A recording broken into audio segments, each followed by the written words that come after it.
So I'm going to take Israel Committee Chair's prerogative and ask you a question, because I'm really curious to hear if you can help with this one. The beginning of the Obama term, we had this dance in which Obama weighed in on the settlement issue. Netanyahu responded very forcefully.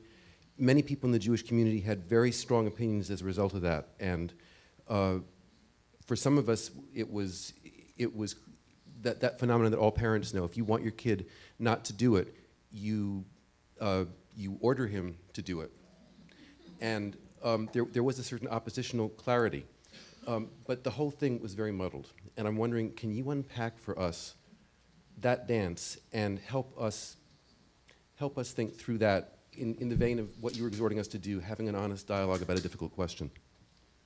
Look, the history of any American administration's relations with Israel each year is enough to fill a book. I mean, I went through the documents on American policy immediately after '67 and sort of packed it in as a side plot in the Accidental Empire. But I easily could have written a book just about that. And it also taught me something, which was it wasn't what was reported in the newspapers at the time. So a lot of what's gone on between Obama and Netanyahu, you haven't read yet. It gives me motivation as a historian to live a good long time until all those papers are declassified so that I can read the actual minutes of the meeting. So to a certain extent, we're flying blind here. Okay, we don't know all the details of what went on. I can tell you the following things. On a security level, this administration has been more supportive of Israel than anyone in history. Bottom line, I mean, on a diplomatic level, this administration has been more supportive of Israel than anyone. We are now full members of the OECD, which provides tremendous economic advantages to Israel, the Organization of Economic Cooperation and Development. I think the OECD, when do you ever see it spelled out? But that was completely a result of Obama administration intervention. The whole re-engagement internationally on the issue of Iran, despite all of Netanyahu's fulminating, is a result of the ability of the Obama administration to diplomatically engage in a way which was impossible for the guy that came before. He just didn't do that. Like, I don't do windows, I don't do floors. The Bush administration didn't do diplomacy. I'm not at all biased on this issue. This is straight reporting. It is straight reporting. There wasn't diplomacy on key Middle Eastern issues for a period of 8 years. So that's the background. Inside of that background, there was a disagreement on the issues of negotiation and settlement. Now, I want to stress the Obama administration's baseline position on settlement is no different than the position of every American administration, perhaps with the exception of George W. Bush, since 1967.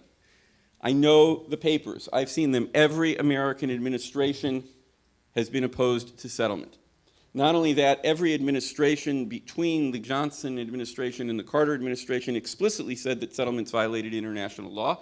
That precedent was broken by President Reagan, and unfortunately nobody has had the courage to go back to what was the logical position before. And the State Department just stopped answering questions during the Reagan administration because the lawyers knew what the answer was, but they couldn't disagree with the president. Again, I've seen the papers, that's how things developed.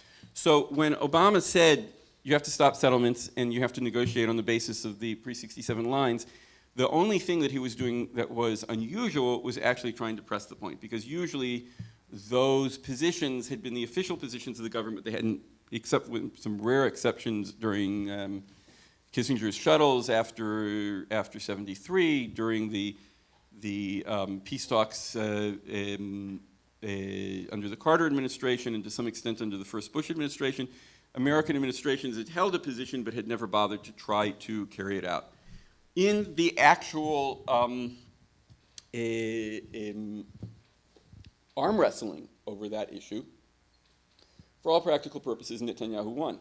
The so-called settlement freeze was, don't they call it a California stop, where you slow down and you roll through the stop sign? Yeah, it was a settlement freeze, except for the 500 units that were not included in it, and everything that was already under construction at the time. It barely was a slowdown, and it was for 10 months.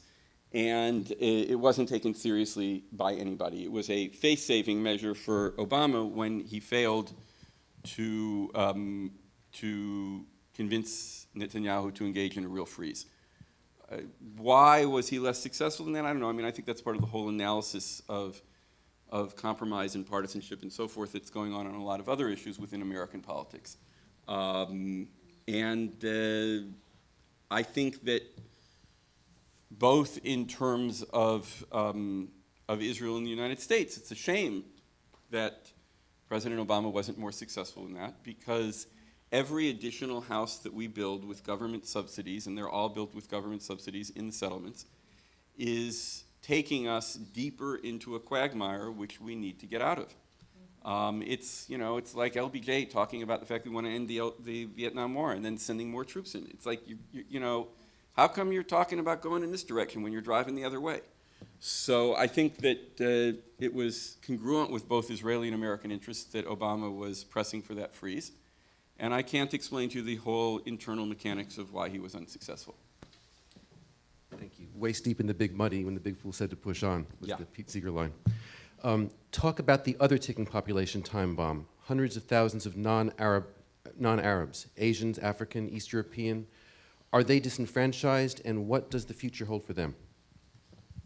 Well, there's a funny thing about Israel, which is that when the state was established, nobody in the state of Israel ever imagined that anybody who wasn't Jewish would be nutty enough to want to live there.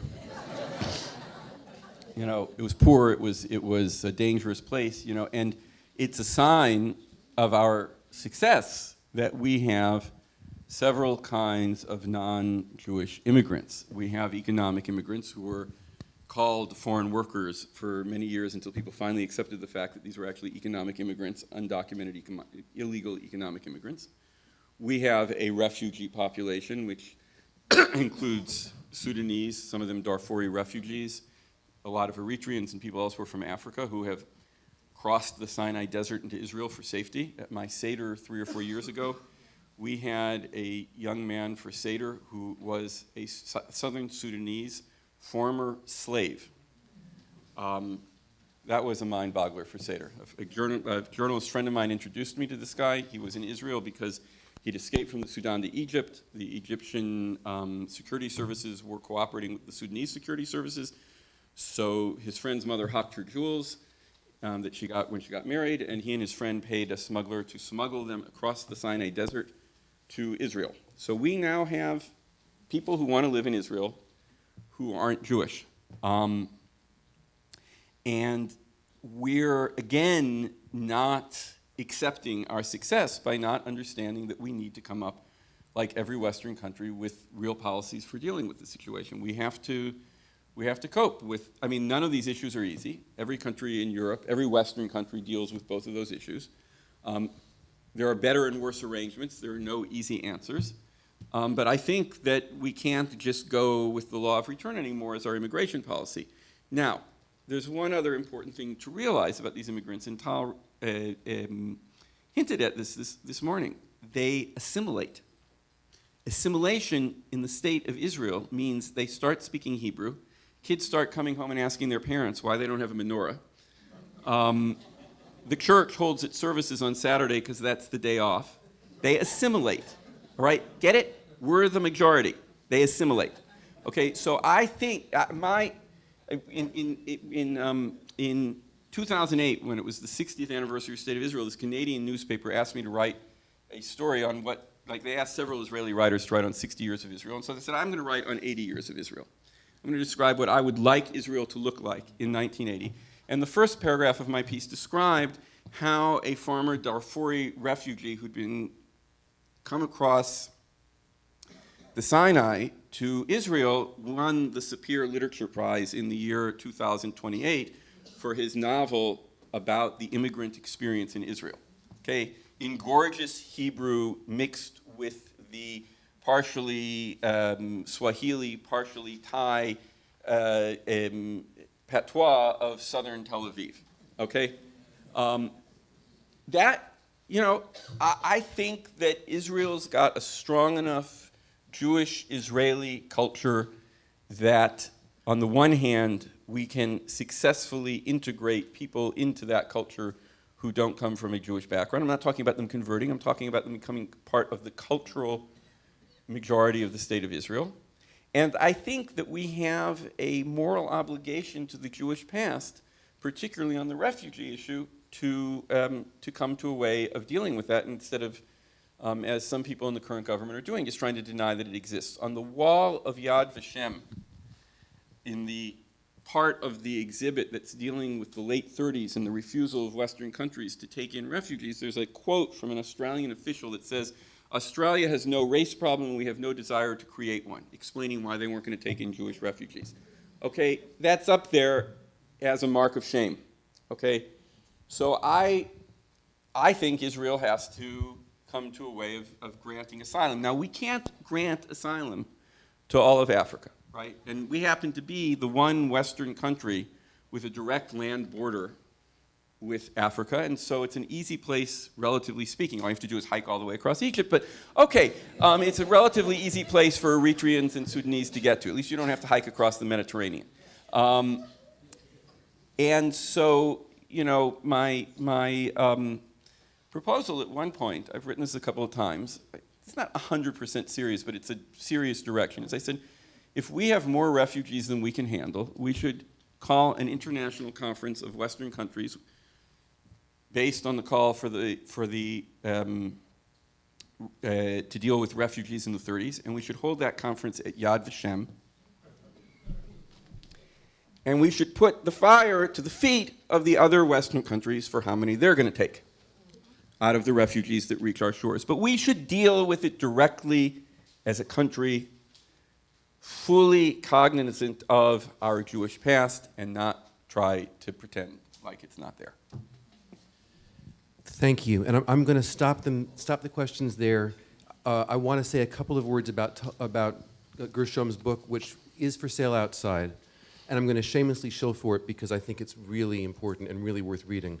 His last couple of chapters are full of what you heard a little taste of here, which is envisaging a way forward. A lot of the book is very tough, and as that quote from Michael Chabon said, it also is incredibly hopeful, and that's because he's also got a vision of what Israel can be. This is a stunning book. It happens to be really well read and delightful to read. And I urge you to snap up the 40 copies before you're left wanting because you didn't get there in time. Thank you so much for your speech.